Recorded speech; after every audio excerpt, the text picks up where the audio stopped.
Сәлем оқушылар, бүгін бізде санау жүйесінің екінші сабағы. Біз бұл сабақта ондық санау жүйесіндегі сандарды екілік, сегіздік, 16-лық санау жүйелеріне ауыстыратын боламыз. Ең алдымен мен 3 сан таңдап алдым. Оның біріншісі 5, екіншісі 19 және де 42 деген сандар. Осы 3 санды біз екілік, сегіздік және 16-лық санау жүйелеріне ауыстыратын боламыз.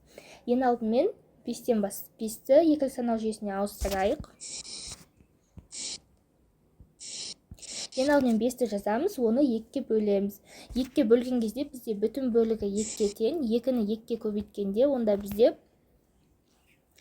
4 сан шығатын болады. 5-тен 4 азайтқанда қалдық 1-ге тең. Енді біз 2 санын қайтадан 2-ке бөлеміз.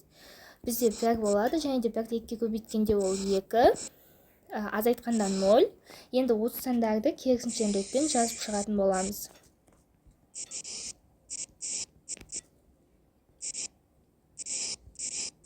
Екіге тең.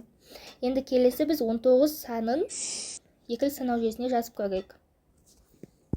Ең алдымен 19-ды жазып аламыз, оны 2-ке бөлеміз. 2-ке бөлген кезде бізде бүтін бөлігі 9-ға тең. 9 жердегі 2 18. Қалдығы 1-ге тең. Енді қайтадан 9-ды 2-ке бөлеміз. Бүтін бөлігі 4-ге тең. 4 жердегі 2 8. Қалдығы 1-ге тең. 4-ті 2-ке бөлеміз.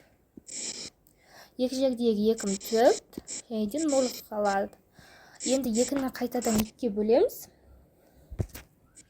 2-ден 2-ні азайтқанда бізде бүтін бөлігі 1-ге тең, ал 2-ден 2-ні азайтса қалдық 0-ге тең. Енді осыны керісінше ретпен жазып шығамыз.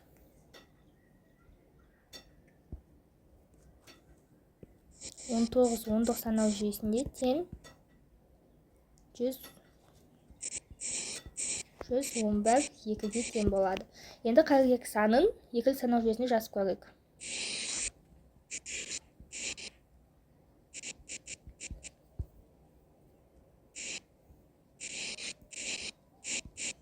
Дәл бағанағы алгоритм бойынша 42 санын 2-ке бөліп аламыз.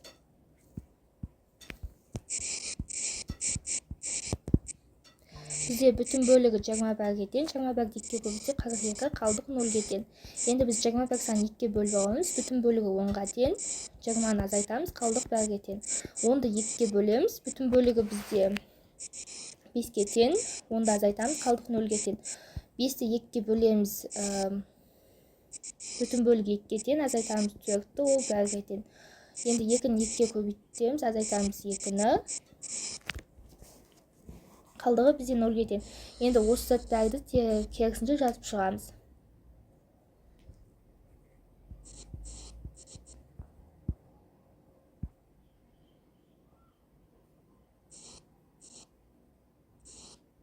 Екіге тең. Бізде мынау 5 ондық санау жүйесіндегі 5-тің, 10-ның және де 42-нің екілік санау жүйесіндегі мәндерін анықтадық. Енді осы сандардың біз 8-дік санау жүйесіндегі мәндерін анықтайтын боламыз.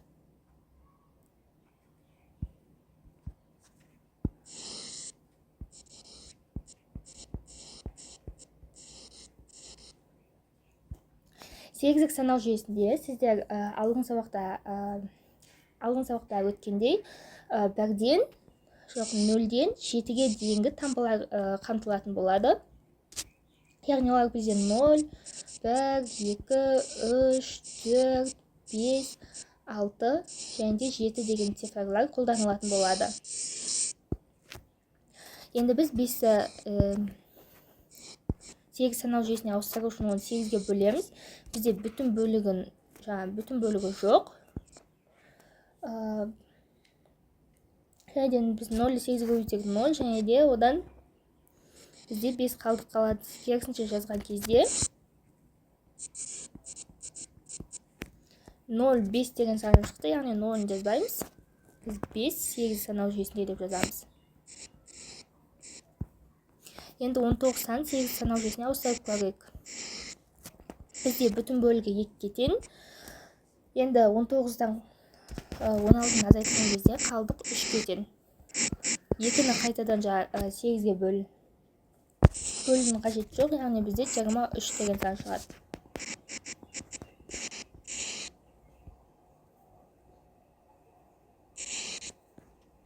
Енді 42 санын 8 санау жүйесіне ауыстырып көрейік.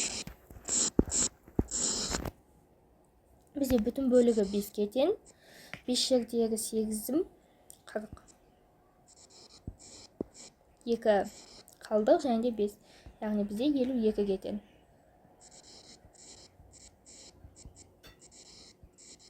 Сегіздік санау жүйесінде. Бұл бізде сегіздік санау жүйесіне ауыстыру жолы. Енді 16-лық санау жүйесіне ауыстырып көрейік.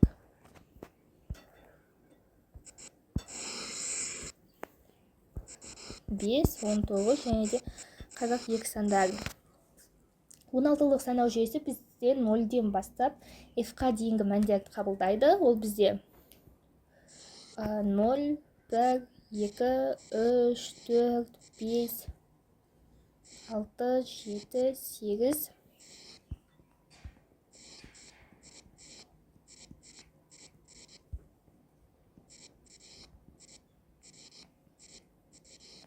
Дәл осы цифрларды қабылдайтын болады. 0 бізде 0, 1 бізде 1, 2, 2, 3, 3, 4, 4, 5, 5, 6, 6, 7, 7-ге, 8, 8-ге, 9, 9-ға. Оннан бастап бізде латын әліпбиімен белгіленетін болады. 10 бізде А-ға тең, 11 В-ға, 12 С-ға, 13 Д-ға, 14 Е-ге, ең соңында 15 бізде F-қа тең болатын болады. Енді 5 санын 10-лық санау жүйесіне 16-лық санау жүйесіне ауыстырсақ, енді 8 санау жүйесінен де байқасаңыздар болады. Бұл бізде 5 болып қалады. Енді 19 санын көрейік. 19 санын біз 16-ға бөлеміз. Бүтін бөлігі 1-ге тең. Азайтамыз 16-ны. 3 қалдық қалады. Енді 13 болады. 19 10-лық санау жүйесіне тең, 13 16-лық санау жүйесіне. Келесі біз 42-ні көрейік.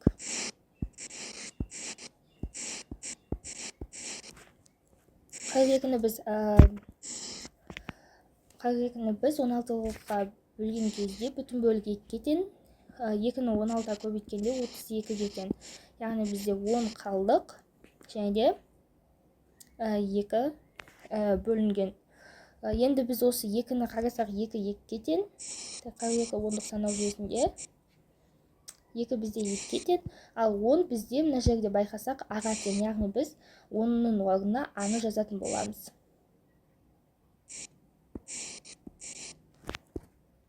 Осымен біздің бүгінгі сабағымыз аяқталды.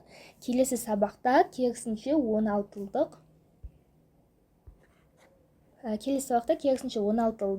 8-дік 2-лік санау жүйесіне 10-лық санау жүйесіне ауысудың жолдарын көрсететін боламын. Келесі сабақта кездескенше.